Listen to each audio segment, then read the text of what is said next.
Hey guys, how's it going? This is Campo and welcome back to my channel. So on today's video, I'm going to be breaking down 16 of the reworked champions in Marvel Contest of Champions. So I tried to put together a list of all of the champions that have been buffed or reworked over the years. However, I know this isn't a complete list because, for example, a lot of things in 12.0 like Winter Soldier and Punisher and Hulk got reworked, and I don't really consider those reworks for the purposes of this list.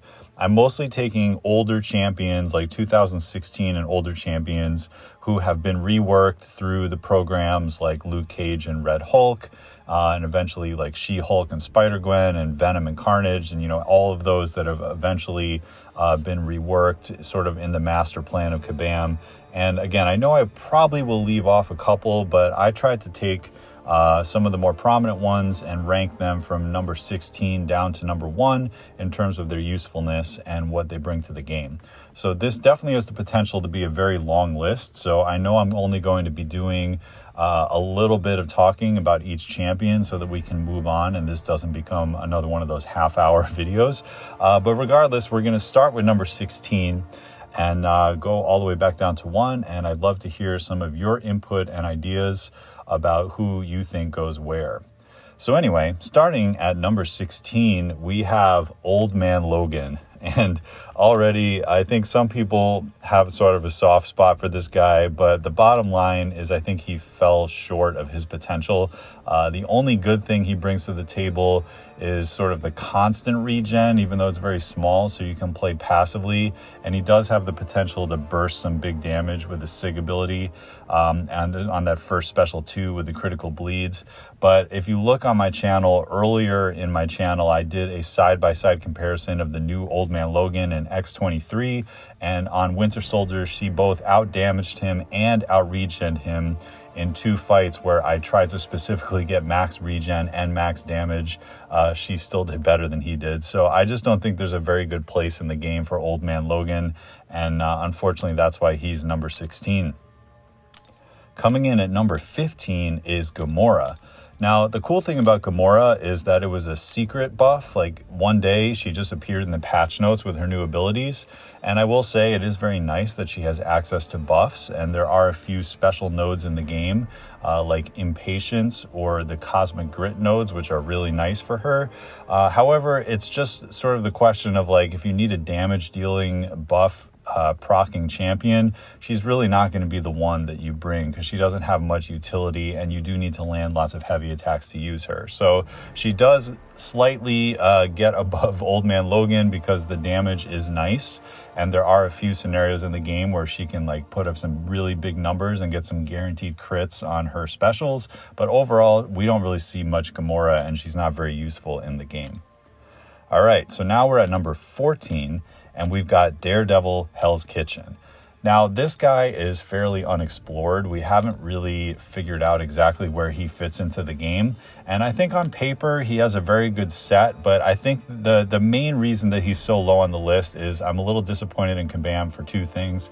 First of all, that because of the debuffs that he procs from his abilities in other places, they've reduced his regeneration rate, which basically means if you run Liquid Courage and Double Edge, you are completely screwed because he won't gain any of the damage back. So that means if you like those masteries, he's unusable for you, and that definitely takes out a lot of usefulness in the game.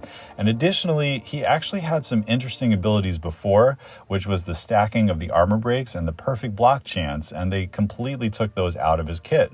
Now, those weren't too OP or anything, but it is a little strange to me that 2 of the nice things about him don't exist anymore. And I think because of that, he could go up on the list if more people give him a chance. But right now, I think it just fell a little short, and he's going to fall into this number 14 slot.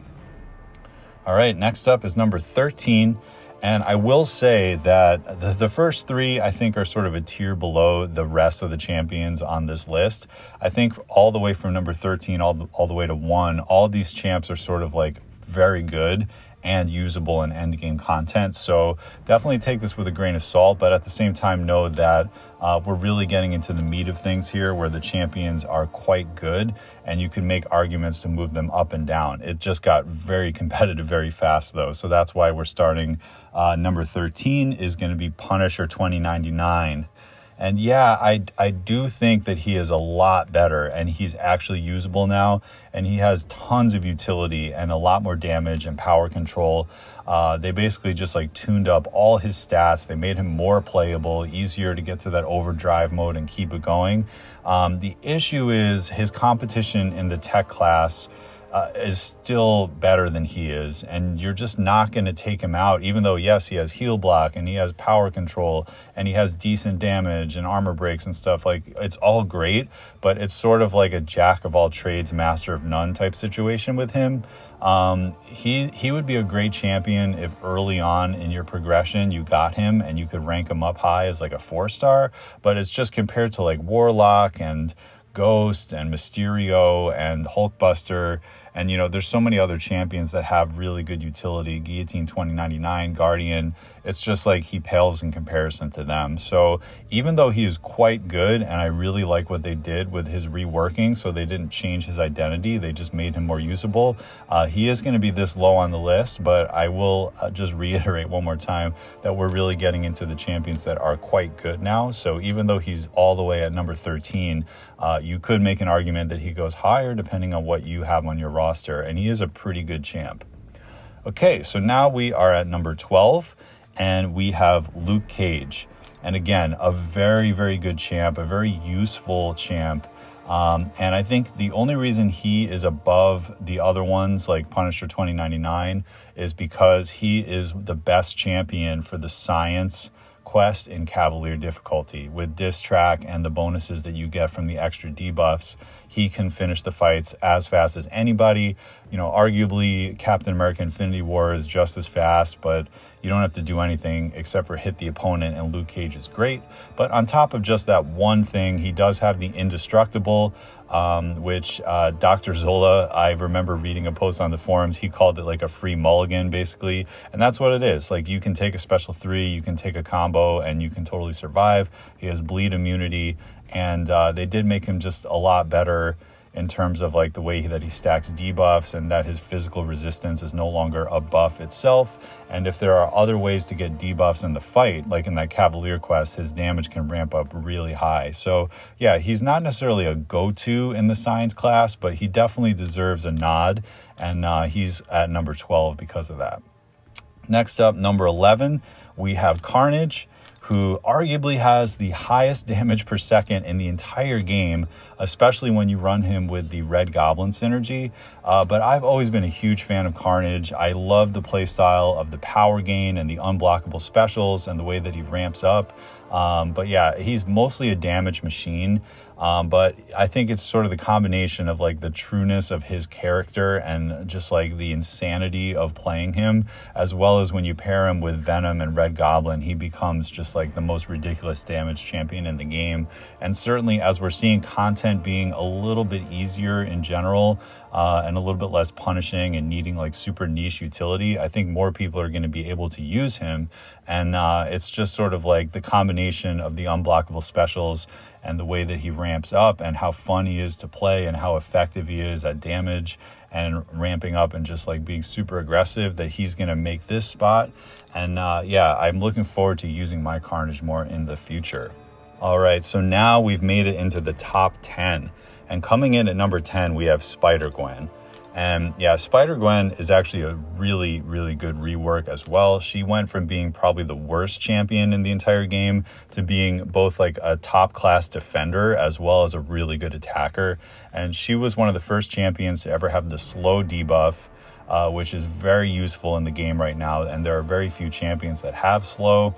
And also very underrated and not talked about is her special one, Enervate phase, where if you're aggressive enough, you can almost like Gwenpool or Magic style, keep them in the corner and just keep hitting into them, and they will never be getting power. So it's a really interesting utility set, and her damage goes up and up. She synergizes well with Venom, who is another good champ, and yeah, she can be a very annoying defender as well. So we see her a lot in Alliance War Tier 2 as one of the defenders, and also, you know, she is a very good option for some of the Abyss fights.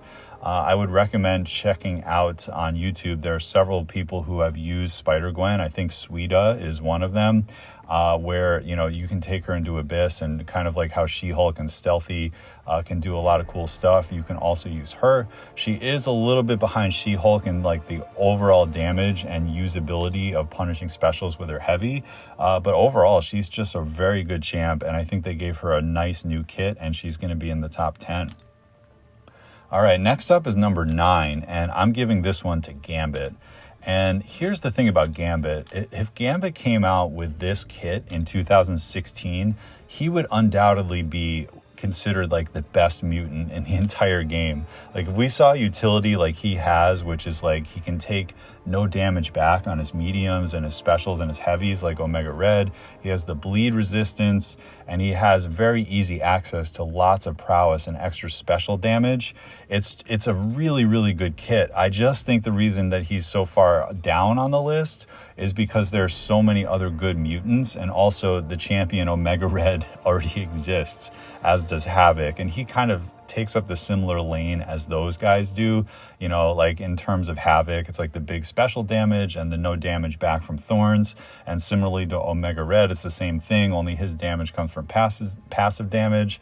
And yeah, Gambit is just really, really good. It's just like, he would be great if you're like a younger player and you get Gambit. Like, definitely rank him up, because he does a lot of the things that you want mutants to do. It's just because it's a little too late. It's just like, you know, just the fact that he came out in 2020 with these great buffs, most people don't really see the need to rank him because they already have options for those types of things in their mutant roster. So that's not to say that he's bad, though. I think he's actually one of the best reworks we've ever seen. It's just the fact that his usability is a little bit lower because he has so much competition. But he truly is a great champ, and we're really getting down to the meat of this list even more now. All right, so at number 8, I'm giving this one to White Magneto. And most of that is because of his synergies and, well, really his pre-fight ability. And I think just recently in Alliance Quest and Alliance War, people are discovering that if you have one person, like your backup or somebody, come in and start putting pre-fight abilities on a lot of the mini bosses and common fights, you can have such an easier time, because you get that big attack bonus, which applies to all heroes and all metal champions, as well as the ability to parry, turning into like a passive stun, so that you can bypass stuff like Korg and Limber and other things like that, just making it way easier to get the fight done. Like, try Node 23 Korg with this pre-fight, and then you can just like totally parry him the entire time. Same thing with the Brute Force and Limber mini boss up there on that right side on the top there. You can totally just use this pre-fight and not have to worry about Limber. So if it's a champion like Domino or something, you don't have to worry about Limber at all. And yeah, it's a very interesting synergy. We're also seeing it in AQ against, ironically, the White Magneto boss himself. It's actually really helpful because of Mighty Charge to place this pre-fight ability on the mini boss right there. So, you know, there's not much to say about White Magneto as a playable champion, because just compared to Red Magneto, it's like not even close in terms of his usability and damage and impact on the game. But you do have to respect his ability accuracy reduction against the robots and and metal champions, and that he also has some immunities, and that this pre-fight ability is like super game changing right now for Alliance Quest and Alliance War. So even though he may not go toe to toe with some of the other champions all the way up here, I am giving him the number 8 spot, because I do think that he is that impactful on the contest, especially in Alliance modes. Okay, at number 7, I'm going to give this to Red Hulk. And if this was about a year ago, I think Red Hulk would be a lot lower on the list. But the new Alliance War meta has Lane 9 and the Hazard Shift boss, which has these really annoying Incinerate and Poison Hazard Shift nodes. And there are very few champions in the game that have enough usable damage to take advantage of these nodes. And I think it's because of Red Hulk's prominence against this node and this mini boss that a lot of people are taking him to rank 2, rank 3, and just finding him to be super easy to use and super dependable, tanky, high damage. He even performs better when you put those debuffs on him, so he ramps up his damage even faster. And yeah, he's a very simple champion, but against mystics and these nodes that have these debuffs, he just like is an absolute truck when it comes to the damage. And it's really fun to see that, you know, his rework was so long ago, but now it's having an even bigger impact on the contest overall, and I really love to see that. So yeah, just because of that one thing and how often like you have to have a Rulk in your Alliance War, kind of like you almost have to have that white Magneto, it's like, yeah, he really deserves this number 7 spot because we're seeing him all over the place in the contest. Then at number 6, also in the Hulk family, we have She-Hulk. And, you know, I was arguing whether she should be number 6 or number 5, and I am going to put her at number 6, but I will put an asterisk that sort of depending on the matchup, I think when you hear the number 5 choices, these two are interchangeable because they're both so good and so interesting. But yeah, She-Hulk, we've learned a lot about She-Hulk after she had that crazy ability to chain the heavies to her combo, which was obviously a bug, but a lot of people took advantage of it. And then as soon as they nerfed her, we saw Metal Sonic Dude take down the champion boss at New York Comic Con with her during the nerf, like just using spacing in order to connect those heavy attacks. And it was just like a sight to see, guys. And She-Hulk is still a great champion. She has like no limit to her damage. She has easy access to slow debuff. And her awakened ability is also very underrated, especially against science champions, where she can like shrug debuffs very similarly to a lot of champions like Elsa Bloodstone. So if you put her up against a Void, she's often shrugging and purifying those debuffs, which is really cool. And yeah, the thing about She-Hulk is like she opened up the new frontier in Marvel Contest of Champions. And, you know, at first there was parry, and then there was intercept, and then you know, like Quake and Ghost were like the new skills. But the thing with She-Hulk is like spacing and being able to connect your heavy attack by punishing the other champion's heavy attack or special attack. And this opened up like this whole new way of thinking about the game and play style, which also sort of like integrated into the way you play Tigra and some of the other champions. And to me, it's just really exciting because it really made us think about things in a different way about how to connect your heavy attacks so that you have that slow debuff up just the entire time. And yeah, She-Hulk is just an absolute beast, and she can do stuff in Abyss of Legends and so much other stuff. And yeah, I just absolutely love She-Hulk, and that's why she's going to get number 6. All right, guys. Well, we've made it to number 5. And like I said, this could have potentially gone to She-Hulk, and I think there are some arguments for her, but I'm going to give number 5 to Falcon. And man, this guy has always had the ability to do 100% defensive ability accuracy reduction, but the way they changed his character to be able to ramp up against champions that have evade, and also making the quality of life of his dash back and hold being shorter, and the cooldown being even shorter, especially against science champions, has finally made this champion usable. And I've always had a soft spot for Falcon because when I was doing Act 4, I didn't have Crossbones, Elektra, or Black Widow, but I did have Falcon. And I remember using some very precious tier 4 basic catalysts on this guy to rank him up for the Thorns paths that were in Act 4. And he did me well. But once 12.0 hit, I gave him that rank down ticket because it was so annoying to play him. You had to dash back and hold for so long, and then there were long periods of the fight where he didn't have this ability. But the truth is that this ability can turn off so many things in the game with 100% reliability. Any kind of thorns, any kind of evade, anything that happens while you're hitting into the opponent, those types of abilities that will come up. And it's just like a super useful tool to have. He does have lots of potential in Labyrinth and Abyss of Legends if you don't have Aegon, and I think that's something that will hopefully be explored a little bit more in the future. He can do stuff in Alliance War, and I just think he's a really fun champion now that his damage is at the correct level for 2020 or 2021, that he's actually able to do some decent damage instead of just have utility. But yeah, I think Falcon's rework was very, very well done. And it's just like the sheer power of that locked on and how easy it is to access now that he's going to get number 5. All right, at number 4, I'm giving this one to Hulkbuster. A very solid rework. It's something about him that just makes him pretty easy to play, easy to ramp up damage. The shocks, the ability to have unblockable specials, the power drain, and then of course that insane ability where you throw the special 2 into the block and then chain heavies in the corner, which is pretty reliable. I mean, sometimes with spacing you get a little screwed, but overall I just think they did a great job with him, and he really feels like you're playing in that like crazy Stark suit of Hulkbuster there, with that like super powerful tanky nature that he has. So yeah, Hulkbuster I think is just like an easy to use champion. And I think the thing that a lot of people get hung up on is that special 2 into block being like hard to do. But a couple of things to say about that. That's not like the be all end all. Like if you get that to happen in the fight, like great.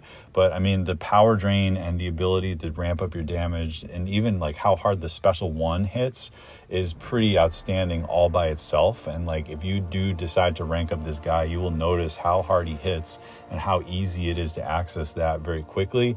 But I will say there is a way to play him where you kind of like delay at the end of your combo before the special 2, and they will throw their block up, and it's a pretty reliable technique.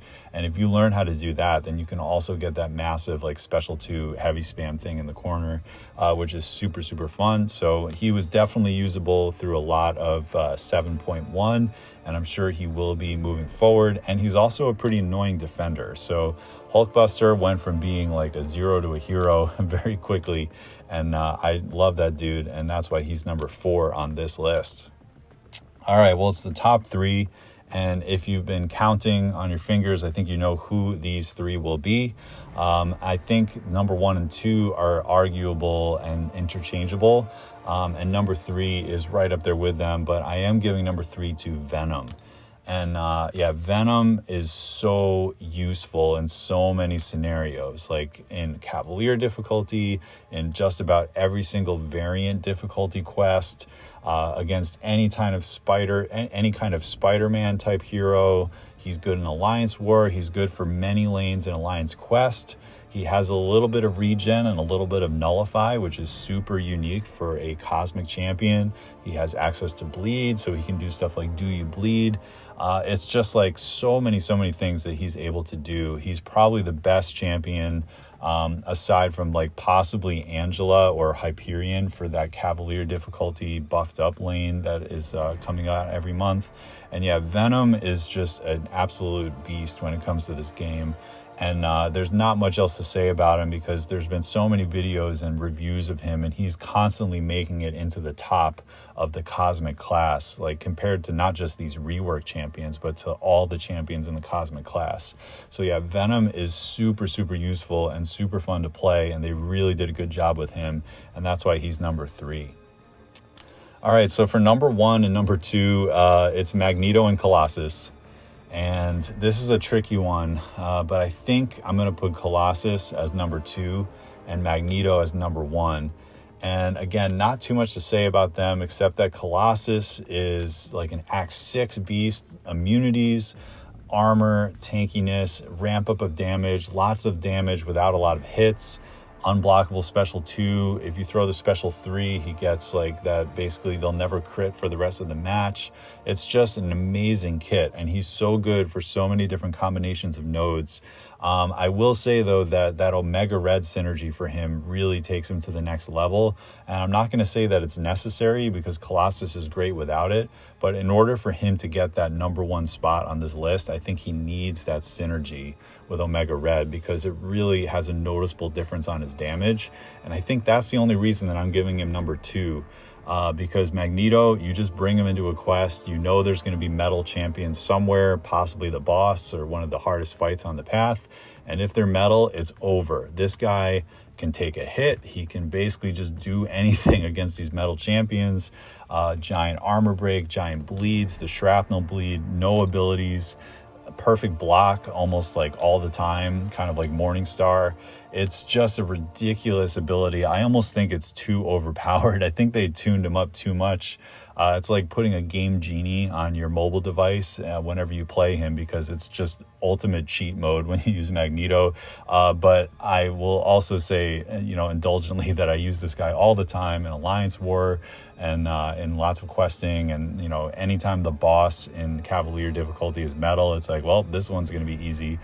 Because it doesn't even matter if you can parry or not. It's just he's going to get the fight done if they're metal, and it's super, super easy. So anyway, that's why Magneto is going to get number one. A third of the champs in the game are metal, and he just completely dominates them. And he's also a pretty good champ against non-metal, to be honest. Like, really good damage, access to prowess and bleed, and has some cool immunities, or at least you would call them resistances. So yeah, those two I think are clearly the best two.